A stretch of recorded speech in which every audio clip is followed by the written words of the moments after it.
పతివ్రత పరమాన్నం వండితే తెల్లారేదాకా చల్లారదంట. ఈ సామెత ఎందుకు చెప్పానంటే కొంచెం రిలేటెడ్‌గా ఉంటుంది ఈ వీడియోకి. లాస్ట్‌కి వచ్చేసరికి మీకే అర్థమవుతుంది ఎందుకు చెప్పానో. ఆ! మన దేశంలో ప్రతి ఒక్కరు పతివ్రతలే. ప్రతి ఒక్కరు పతితులే. ప్రతి ఒక్కరు మన ధర్మాన్ని, మన జాతిని, మన సనాతన ధర్మాన్ని, దేశాన్ని అవమానించే వాళ్ళే, ప్రశ్నించే వాళ్ళే. ప్రతి ఒక్కడు మన రాముని ప్రశ్నించేవాడే. ఆరో క్లాసు తప్పేసి ఆవాలమ్ముకునే ఆవగింజ మొహాలు కూడా మన రాముడిని అనేవాళ్ళే, ఆడిపోసుకునే వాళ్ళే. రీసెంట్‌గా అలాంటి బ్యాచ్‌లో ఒక మెంబర్ అయినటువంటి మన అనసూయ గారు పత్తిత్తు మాటలు మాట్లాడుతున్నారనమాట. పత్తిత్తు మాటలు. ఏం మాట్లాడుతున్నారు? మన ధర్మంలో ఆడపిల్లకి భర్త చనిపోతే బొట్టు గాజులు తీసేయాలి అని చెప్పి మన ధర్మంలో ఎందుకుంది?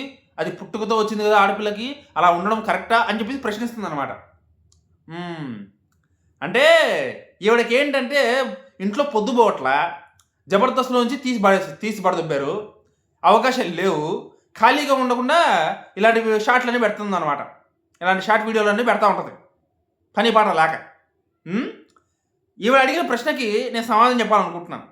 అదేంటంటే, అమ్మ బంగారు తల్లి, మన ధర్మంలో ఏం లేదమ్మా అట్లాగా. హిందూ ధర్మం ఏమి మొగుడు చచ్చిపోతే ఆ బొట్టు గాజులు తీసేయమని చెప్పలా. మొగుడు ద్వారా వచ్చినవి మాత్రమే తీసేయమని చెప్పింది. తాలి బొట్టు మెట్టెలు ఇవి మాత్రమే తీసేయాలని చెప్పింది మన ధర్మం చెప్పింది. ఎందుకంటే అది మొగుడు ద్వారా వచ్చింది కాబట్టి మొగుడు వెళ్ళిపోగానే అవి తీసేయాలి అని చెప్పి, అంతవరకే. ఈ బొట్టు గాజులు తీసేసే సాంప్రదాయము హిందూ ధర్మంలో లేదు, హిందువుల్లో ఉంది. హిందువులు అలవాటు చేసుకున్నారు. పక్క దేశాలటువంటి ఉన్నటువంటి ఆ పక్క మతాల్లో ఉన్నటువంటి కల్చర్ ఏదైతే ఉందో, ముస్లిమ్స్ కల్చర్లో ఎక్కువ కనపడుతుంది అనమాట. అది ఏదైతే ఉందో వాళ్ళు ఇక్కడికి వచ్చినప్పుడు, ఇక్కడ ఆక్రమించుకున్నప్పుడు వాళ్ళ అలవాట్లు కూడా ఇక్కడ వదిలేసి వెళ్ళారు. మన వాళ్ళు పోరాటం చేసి సాధించుకున్న తర్వాత వాళ్ళని పంపించేసాం, కానీ వాళ్ళ అలవాట్లు పంపించలేకపోయాం. అది ఒక బ్రిటిషర్స్ అలవాటు చేసింది కావచ్చు, వాళ్ళు అలవాటు చేసింది కావచ్చు, పంపించలేకపోయాం. సో కాబట్టి వాళ్ళది మా కల్చర్ అనేది హిందువులు అలవాటైపోయి తరతరాలుగా ఇప్పుడు అది హిందుత్వం ఉంది కాబట్టి హిందువులు పాటిస్తున్నారేమో అన్న నీలాంటి వాళ్ళ మాటలకి మేము లోను కావాల్సి వస్తుంది. మేము నీలాంటి వాళ్ళు అంటే మేము పడాల్సి వస్తుంది, కేవలం అలాంటి వాళ్ళు అలవాటు చేయడం వల్ల. కాబట్టి మన ధర్మంలో అయితే లేదు ఇది. ఆయన మన ధర్మం అంటున్నాను, నీ మొహానికి నువ్వు మా ధర్మం సంబంధించిన పద్ధతి గల అమ్మాయి అయితే ఈ ప్రశ్నలను ఎందుకు అడుగుతావులే, కానీ మా ధర్మంలో లేదు. ఓకేనా? సో నేను ఈవిడ ఎందుకు ఈ ప్రశ్న అడిగిందనేది ఆలోచిస్తే నాకు అర్థమైంది ఏంటంటే, మొన్న జై శ్రీరామ్ అనే వాళ్ళని ఏదో అనింది అనమాట. ఒక కూత కూసింది. ఆ కూతకి కాస్త తనని తాను కవర్ చేసుకోవాలి కదా. మంచి బట్టలు వేసుకొని ఒళ్ళు కవర్ చేసుకోమంటే మాత్రం జయ్య లేస్తారు మా మీదకి, చెప్పిన వాళ్ళ మీదకి. ఇలాంటివి మాత్రం బాగా కవర్ చేస్తారు. మన జై శ్రీరామ్ అన్నందుకు ఏదో కూత కూసింది జై శ్రీరామ్ అనే వాళ్ళ మీద. దాన్ని కవర్ చేసుకోవడానికి మన హిందూ ధర్మంలో ఈ తప్పులు ఉన్నాయని చెప్పేసి వేలెత్తి చూపిస్తుంది అనమాట ఈ మహాతల్లి, మహాపతివ్రత. ఈవిడ నిజంగా ఎంత టాక్సిక్ మైండ్ సెట్ అంటే ఈవిడది.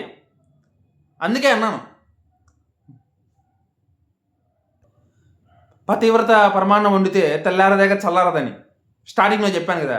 అంతటి పతివ్రతని నిరూపించుకోవాలని ఇవన్నీ చేస్తుందన్నమాట.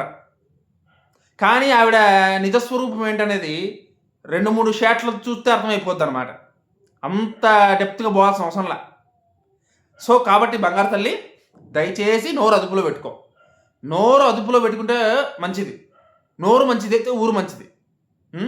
ఊరిలో చాలా చెడ్డరా కొడుకులు ఉన్నారు, బయట కనపడ్డామంటే తన్నదంతారు. అసలే రాముడికి కల్ట్ ఫ్యాన్స్ ఉన్నారన్నమాట, శ్రీరామచంద్రమూర్తికి. మన ధర్మానికి కల్ట్ ఫ్యాన్స్ ఉన్నారు.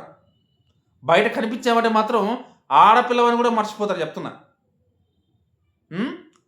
ఒకవేళ మేమేం చేయలేకపోయినా సరే, భగవంతుడు ఏం చేయకపోయినా వదిలేసినా సరే, కర్మ అనేది ఒకటి ఉంటుంది కదా.